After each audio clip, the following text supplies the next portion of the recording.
There are lots of video games in which the players die. Even Mario would jump off the board like a moron whenever he lost his footing. Where were those ups when you were trying to get over the Koopa, Jellyleg? But what happens when a game itself starts to die? Throughout the 2000s, online multiplayer games were pretty much a sure thing. As long as you could log on to the internet and kill friends and strangers, studios could guarantee they had a hit on their hands. But like an aging pop star, the hits don't last forever. In this video, we're breaking down the top 7 games that died. Once mighty giants that fell harder than Kronos at the end of God of War. Welcome back to the Pumbaa channel, where I'll gladly debase myself for top-notch video game content. Let's start with a basic question. What does an online multiplayer game need to survive?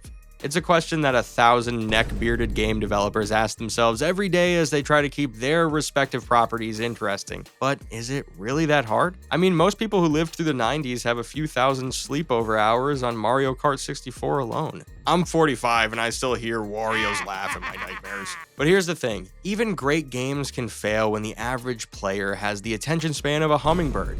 This means devs need to work even harder. Most experts agree a multiplayer game needs the following.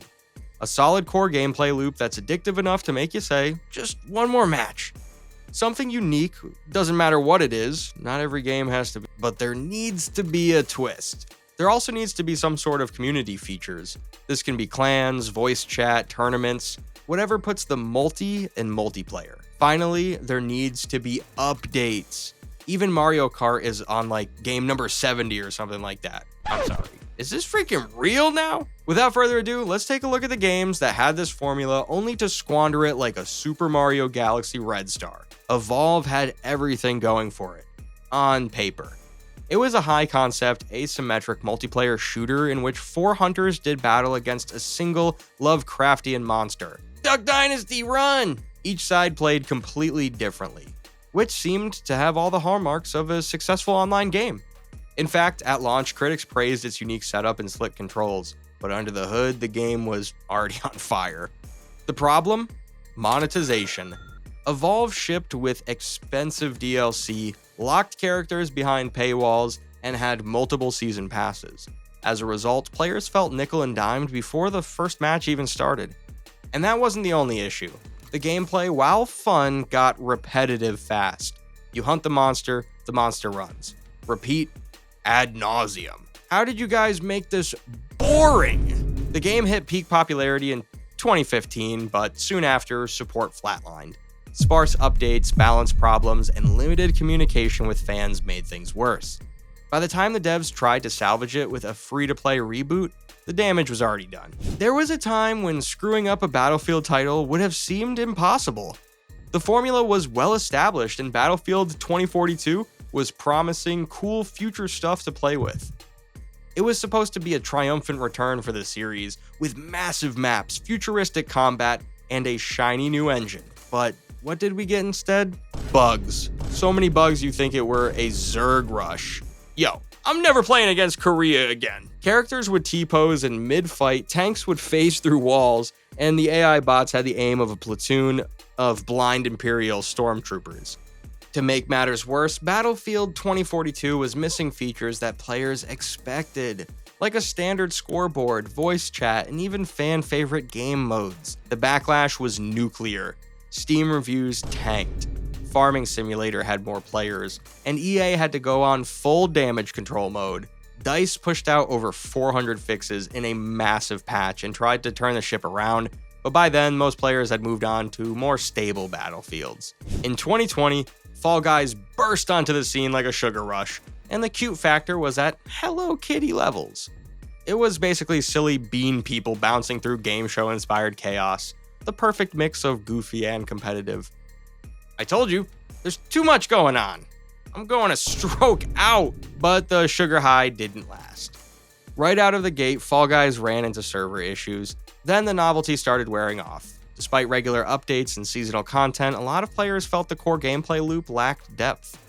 Basically, it was fun for a while, but it lacked longevity. When the game went free to play under Epic Games, it lost some of its charm.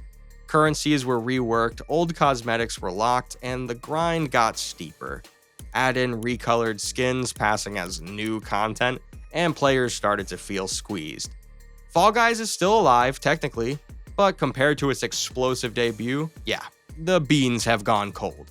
If you can make a game where soldiers fight online, you should be able to make money. PlayerUnknown's Battlegrounds is pretty much the game that brought Battle Royale to the mainstream. It was raw, tense, and admittedly a little janky, but in a lovable way. Dude, my car? Come on! For a while, it was the game to beat, but it had problems beyond a few funny glitches. The biggest issue was optimization. PUBG ran like a potato on anything that wasn't top-tier hardware. On consoles, it was even worse. And while it sometimes pays to be the first to market, other games soon arrived with much smoother gameplay, some of which were free. As the subscriptions started to drop off, the devs stopped trying to keep things fresh with new maps and modes. The cheating got so bad, people felt like every character was Oddjob. In the West, PUBG has pretty much faded from the conversation, but in Asia, it's still massive. I've personally spent hours on this particular title. If you follow my channel, you've probably watched me play it more than once. And why not? Among Us didn't just go viral, it overtook the internet. Why? Because of another virus, COVID-19. The original game was actually released in 2018, but it didn't get big until the lockdown. The game itself is simple. Cartoon astronauts, one or more imposters, and a whole lot of backstabbing. It's part mafia, part sci-fi, and 100% chaos. But here's the thing about viral games. They're only as strong as the hype. Even during its peak, cracks were already showing, limited maps, basic mechanics, no real progression system. Once players figured out the tasks and strategies, the mystery kind of vanished. Then came the server issues. Hackers flooded public lobbies, the developers struggled to keep up, and the decision to add quick chat instead of full voice made public games feel stiff and shallow. To their credit, the devs kept working. They added cosmetics, new roles, and even a VR mode. But the magic that made Among Us a pandemic-era hit? That's gone. These days, it's more of a nostalgia trip than a must-play. Medic! No, not you. The hot one. In the mid-2010s, you couldn't even go online without being inundated with Overwatch content. At launch, Overwatch was the multiplayer shooter. Fast-paced, beautifully animated, packed with colorful heroes and slick teamwork-based combat. It won Game of the Year. It spawned comics, animated shorts, cosplays, and, other things. Overwatch wasn't just a game. It was a cultural juggernaut. What else would you expect from a company like Blizzard? But then it just stopped. After a few years of regular updates, Blizzard slowed everything down. New maps, heroes, and game modes trickled in at a snail's pace. Players started leaving. And then came Overwatch 2, a sequel that promised big changes, including a PvE story mode. Spoiler, the PvE mode got canceled. The sequel brought a battle pass, new monetization, and not much else. Add in Blizzard's ongoing lawsuits, layoffs, and a struggling Overwatch League, and the game may not be dead yet, but it's bleeding out. Finally, we've come to the granddaddy of them all. Since 2018, many a parent has lost their mind trying to get their kids to stop playing Fortnite. And let's be clear, Fortnite's not dead, but it's definitely not the juggernaut it once was. Back in its heyday, Fortnite was everywhere. It wasn't just a game, it was a platform. Concerts, crossover events, Marvel, Star Wars, Dragon Ball Z. It was like a living pop culture museum. And that's exactly what made it so iconic. But over time, the constant updates began to feel chaotic rather than exciting. Weapon balance changed weekly. Entire mechanics came and went. Yeah, Misa wanna play something else. While new game modes like Lego, Fortnite, and Rocket Racing kept things interesting, many longtime players felt the core game got lost in the shuffle. The Battle Pass grind became more tedious, the gameplay leaned harder into sweaty, build-heavy fights, and newer titles like Warzone, Apex Legends, and even narrative games started pulling players away. Fortnite still has millions of players, but for a lot of people, the golden era is over. It's no longer the game, it's just one of many. And there you have it, 7 games that once ruled the world only to fade into memory.